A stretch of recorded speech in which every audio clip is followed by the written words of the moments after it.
Olá, eu sou a professora Priscila Guedes e nessa aula nós vamos expandir a radiciação de números complexos na forma trigonométrica para todo complexo. Nós já iniciamos essa radiciação na aula passada, né?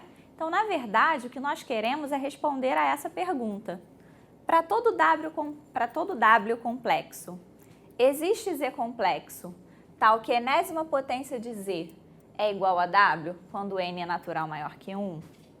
Então, vou fazer o seguinte, vou escrever o W na forma trigonométrica como sendo R vezes o cosseno de θ mais I seno θ.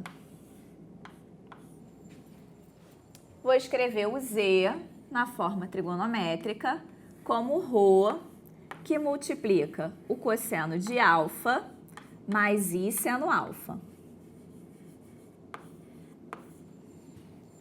Se a enésima potência de Z é igual a W, a potenciação de complexos na forma trigonométrica nós já aprendemos.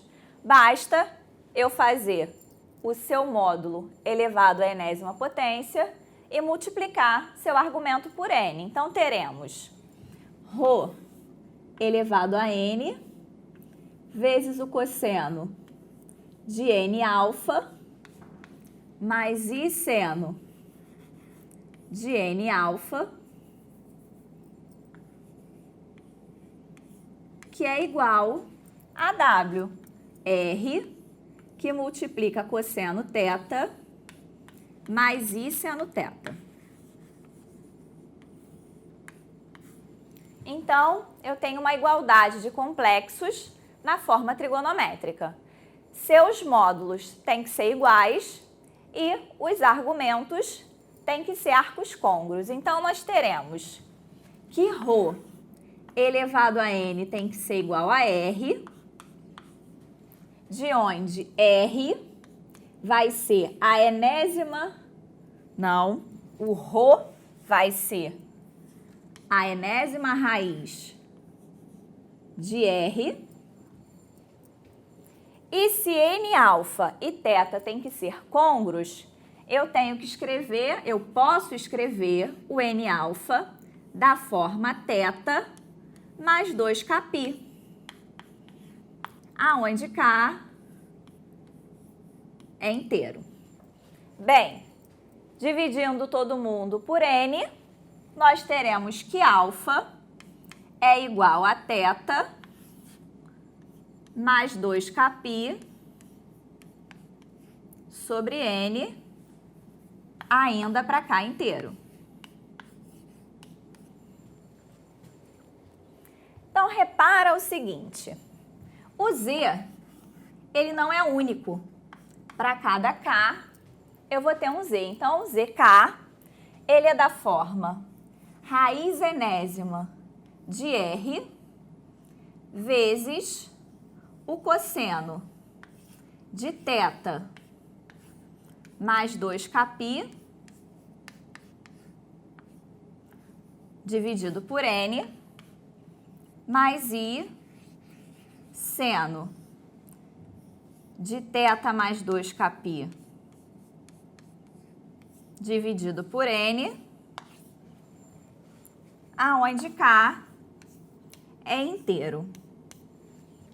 Então, repara o seguinte, como começamos com Z elevado a n igual a W, significa que cada ZK vai ser uma raiz enésima de W.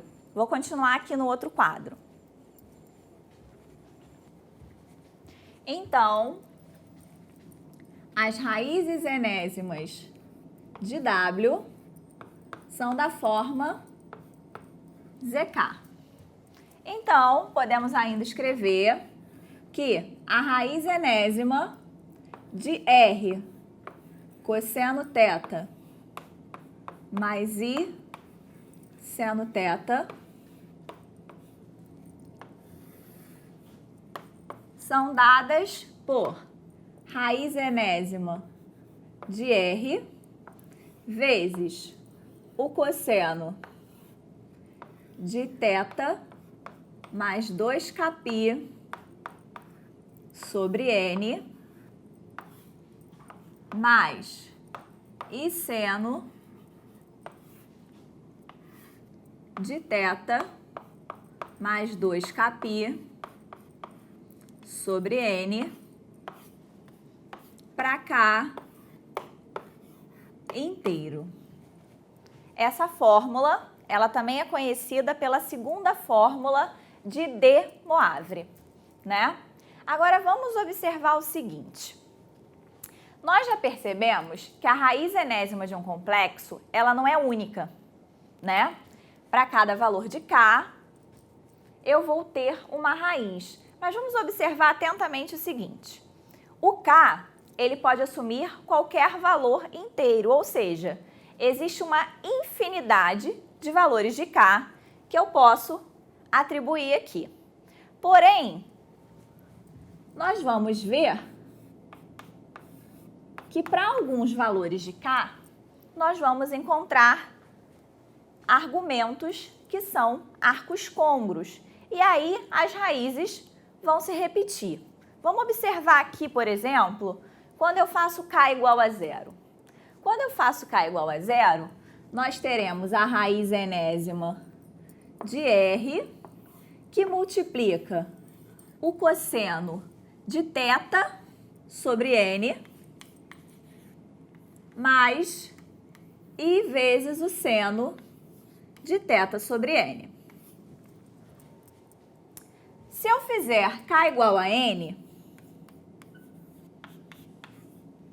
nós vamos ter a raiz enésima de R multiplicando o cosseno de θ mais 2nπ sobre n.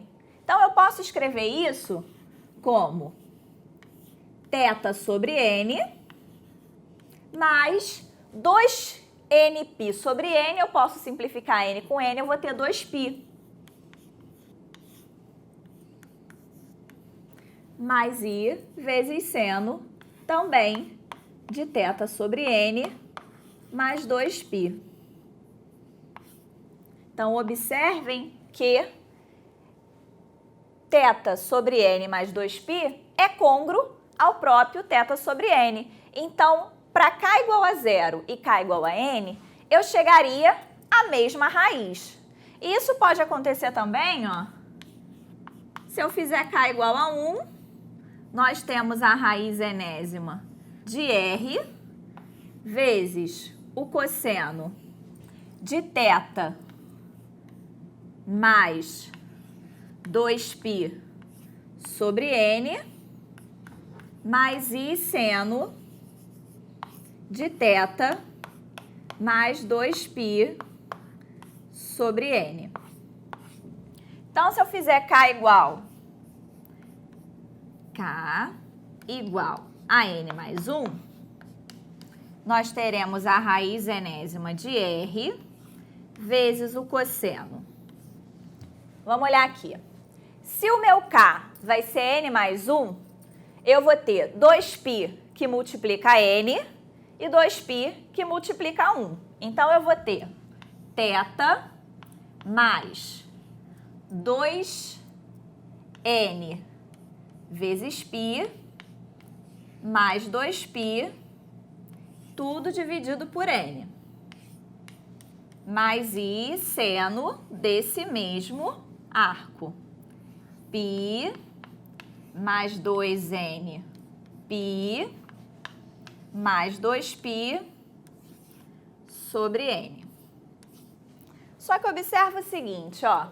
Eu posso simplificar, eu posso separar essa fração e escrevê-la do seguinte modo.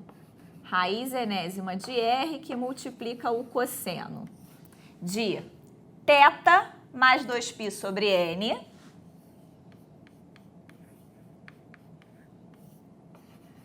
e aqui eu posso simplificar o n com n, então eu vou ter mais 2π. A mesma coisa vai acontecer aqui para o seno. Então, mais I seno de θ mais 2π sobre n mais 2π. Ou seja, se eu estou somando 2π a θ mais 2π sobre n, eu estou encontrando um arco côngruo a ele. E aí, de novo, essas duas raízes vão ter o mesmo valor. Então, embora eu possa atribuir infinitos valores para cá na fórmula de De Moivre, eu vou encontrar um número finito de raízes. Então, eu vou encontrar sempre n raízes. Basta eu pegar um intervalo de n inteiros consecutivos que eu vou encontrar as n raízes distintas que nós conseguimos obter por essa fórmula aqui. Mais que isso, podemos observar o seguinte: todas as raízes, elas vão ter o mesmo módulo. O que isso significa geometricamente? Significa que as suas imagens no plano de Argand-Gauss vão estar sobre uma mesma circunferência. E repara que o argumento, os argumentos, à medida que eu for atribuindo os valores de K, eles vão formar uma PA. Ou seja, eles vão estar igualmente espaçados. Eu vou estar sempre somando 2π sobre n cada vez que eu tomar um K, uma unidade maior.